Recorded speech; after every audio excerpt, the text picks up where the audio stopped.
இந்த சாவாங்கிற படம் என்ன பேசுதுன்னு பார்த்தா, அவுரங்கசீப் நேரடியாக சத்ரபதி சிவாஜியுடைய மகனான சாம்பாஜியை தந்திரமாக அழைத்து கொலை செய்தார் அப்படிங்கிற மாதிரி இந்த கதைக்களம் அமைக்கப்பட்டிருக்கு. இந்த படம் வெளிவந்த உடனே பல்வேறு சர்ச்சைகள் மகாராஷ்டிராவில் இருக்கு. இன்னும் சொல்லப்போனால் இந்த படம் வந்த காலத்தில், இந்த பிரச்சனை வந்ததுக்கு முன்னாடி கூட மகாராஷ்டிராவுடைய சட்டமன்றத்தில் சமாஜ்வாடி கட்சியை சார்ந்த அபு ஆஸ்மிங்கிற ஒரு சட்டமன்ற உறுப்பினர் எழுந்து பேசின ஒரு விஷயம். இது சில நாட்களுக்கு முன் நடந்தது.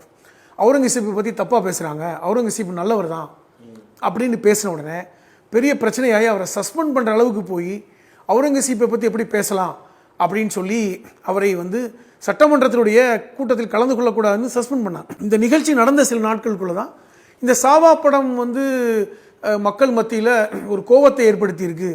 அதனால் அவுரங்கசீப்புடைய சமாதியை உடைக்கணும்னு சொல்லி மக்கள் விரும்புகிறாங்கன்னு சொல்லிட்டு யார் பேசுகிறாருன்னா, மகாராஷ்டிராவுடைய முதலமைச்சராக இருக்கின்ற பட்னாவிஸ் பேசுகிறார். நான் என்ன சொல்ல வரேன்னா, இந்த அவுரங்கசீப் சமாதி ஒரு 300 வருஷமாக இருக்குது அந்த பகுதியில்.